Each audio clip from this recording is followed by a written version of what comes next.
It's the ROTK difficulty watch. So there's like Mist Ravagers, Feed First Blood, and it's just hilarious. But here we go. Zhao Wei gonna get Fissure blocked down here. He may give up a First Blood with the damage drain. Zhao Wei, First Blood! What a Fissure from the high ground! Secret Strike first, and with Drow Aura, and he has to deal with the Earthshaker, and it just keeps getting worse and worse for him. On top of that, S4 already has a boots advantage on him because of that kill. Yeah, and that's where both solo lanes for Secret will do well here. The bonus damage, Zai's actually diving onto ROTK under the tower. Well, ROTK lower the difficulty setting. He's going to feed a second kill to Zai on Team Secret.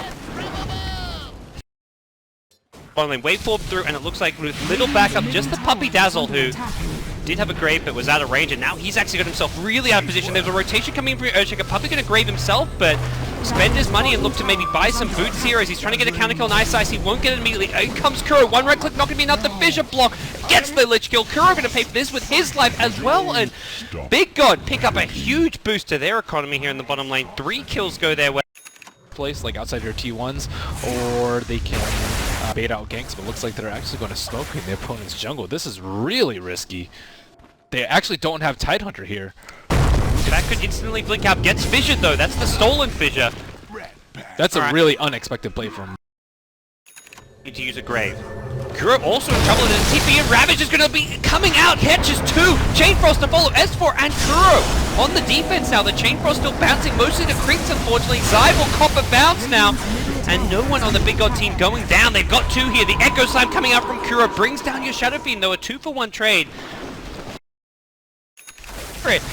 In, well, a fantastic position. They're moving forward. Kuro goes in with a blink stun, but Zhao Wei BKBs off the Fissure, though, catches 2 behind. Ice Ice, he goes down. 2 dead on the Big God side, and without ROTK using a buyback, they don't have that secondary Ravage, and S4 surviving on a tiny bit of HP. Burning now in trouble, gets stunned.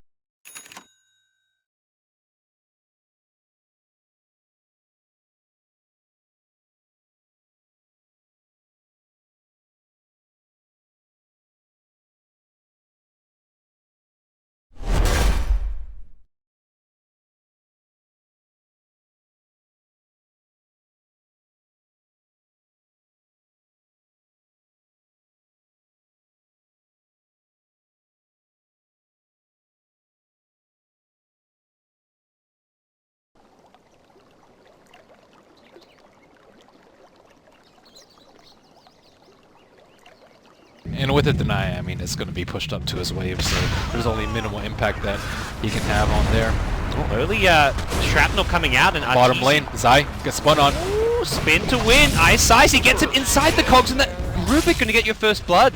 Double boots paying off. All right. Neighborhood. And the Omni Slash on cooldown. This is not really a fight that Big God can take. They're going to lose Zhao Wei if he's not careful. He gets triple raised by, double raised by Arteezy. That's all they needed.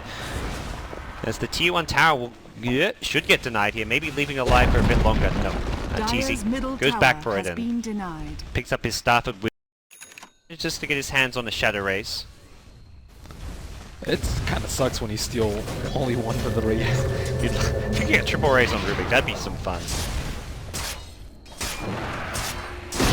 I think playing Rubik and Shadow Fiend is amazing.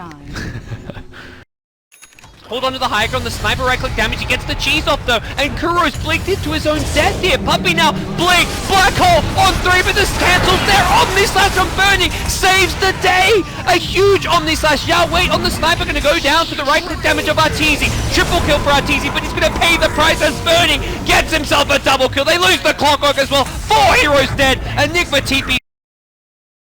Burning here, they've got detection, hook shot in, but the Yule Scepter also being used in tandem, and that is not the play you want to make. Gives Burning the opportunity to go for Blade Fury. Lasso onto Puppy, who does not have another black hole. He's going to get right-clicked down by your sniper. Kuro misses his initiation as a result. Dead Enigma will be forced to buy back. No Earthshaker.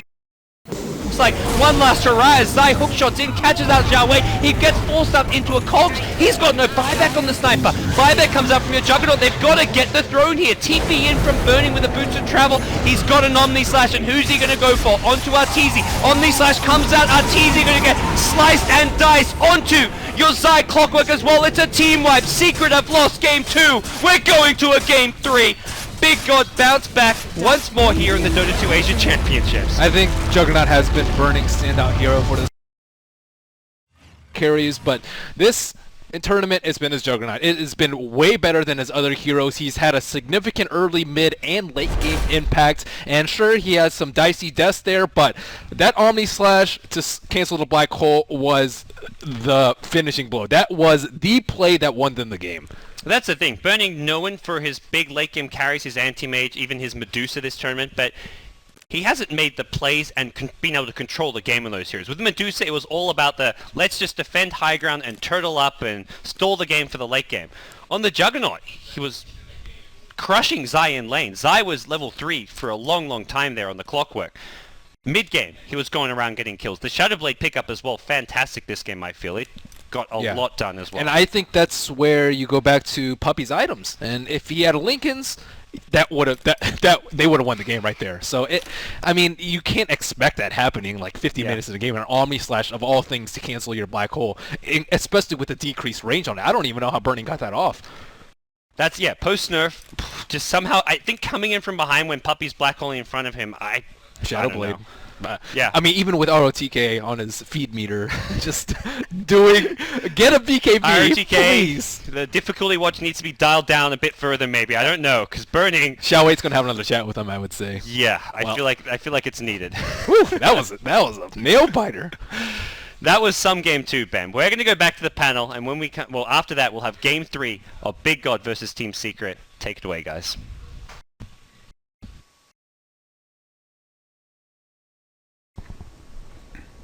And the series is now 1-1. Big God. They didn't have the best of laning stages. Secret was quite ahead for a while. But then Burning started rolling. And that Juggernaut and that Sniper were hard to stop. Man, you really see how scary the Sniper pick is for a lot of that game. It just... The 4-stabs, like, you have the Clockwork, right? So you can jump him with the hookshot. But every single time he just gets 4-staffed out. And then... I think Merlini made a really good point. Like, the cogs ended up hurting Secret when they attempt to chase onto.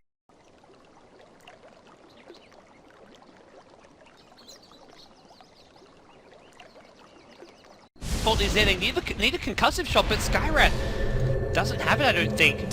Very under-leveled Skyrat base. He's going to turn and raise now. TZ has backup. Both supports arrive, and Lan M. Maledict going to seal his fate. 2 more right clicks, and Witch Doctor Kuro gets your first blood. Do that much. You can't contest runes really, you can't push out the wave fast enough, you can't harass him down because he keeps getting all these runes, and it's just too obvious that Big God is going to try and put some pressure on the Shadow Fiend, and I think the pressure came out a little bit too late, and that's where this off-lane dual lane came into play. Well, with that, if it were to Zeus instead of the Faceless Void, I could see a play happening, but it's a Faceless Void with 3 points of jump and 10 magic stick charges. That's a difficult... Oh, Burning. Omni Slash. Okay. Couldn't even grave. No time to react. The TP's coming in without an Omni Slash. This is... We'll see the tier 1 tower now. Looking to be claimed by Burning on the Jug. Chronosphere is available. They go in looking for Arteezy. Gets the BKB off. No damage output to follow this up. They're just going to leave him inside. The Omni Slash is there though. Arteezy gets graved up. He blows up Burning on the Jug. Perfectly timed Requiem Assault. They're going to lose Void as well. Xiaowei looking to TP out. Lamb will not be so lucky. 3 for nothing. They get the tower, but they just... because they lose the Skywrath Mage as well. Arteezy looking for the Requiem, gets Chronosphere, but where's the damage? He got the BKB off. Omni Slash will finish off Arteezy, but he's going to respawn in a second. Zai gets graved up. Clutch play from Puppy. Zai's still alive for the time being. They don't have the damage to finish him off until finally Zeus does it, but...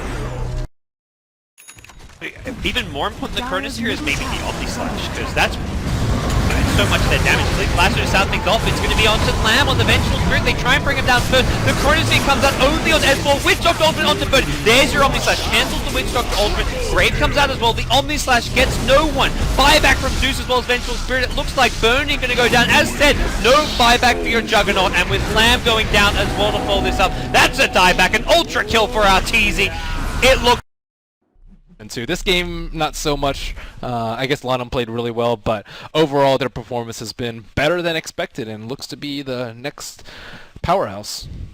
Well, we'll see what happens Casual, to this team. It's quote-unquote. hard to know what's going to happen with this team. If they stick together, if they go their different ways, some of them joining the big organization. I think it's safe to say that all of them will keep playing, though. Yes. That's Even the new face, Ice, likely to be one of those players that some of these big teams may look to pick up. Because some of these other teams, your LGDs, your IGs, You always need good supports, man. I mean, Always need good supports are the first ones to get replaced as well. When the team's not doing well, you blame the supports. So, I don't know. They're that important. Maybe in Big God's case, you're probably not blaming the supports here. But Big God, as said, 4th place, not bad. For, Rough series. Yeah. Rough series for them. I mean, Secret as well, a team that coming into this tournament and just based on how they won the group stage, by and far one of the best teams here. So They no make the shame in least losing. mistakes, I think, of most of the teams. Yeah. Or at least in the series that I've casted from them, they make just far less mistakes than others. Apart from the series yesterday against Cloud9, completely agree. It seemed Cloud9 kind of rattled them yesterday, and that's where coming into today I was like, I don't know how Secret are going to do.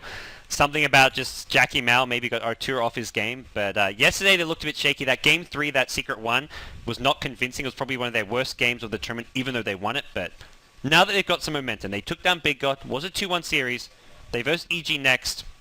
Let's see if they can ride the wave. I mean, they've had a lot of tough series. Vici, Big God, Cloud9. I mean, they. Some people thought it was going to be an easy number 1 after the group stage, but these teams have something else to say for it. Lots of amazing Dota here at the Dota 2 Asia Championships, and well, to discuss this amazing series we just watched, we've got the panel.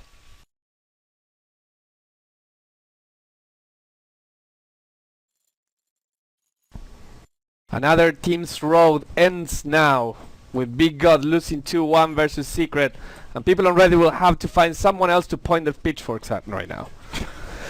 Secret, they didn't have the best of starts. But they were obviously cheating, though. Of course, yeah. Right? Yeah, that's how he hit so many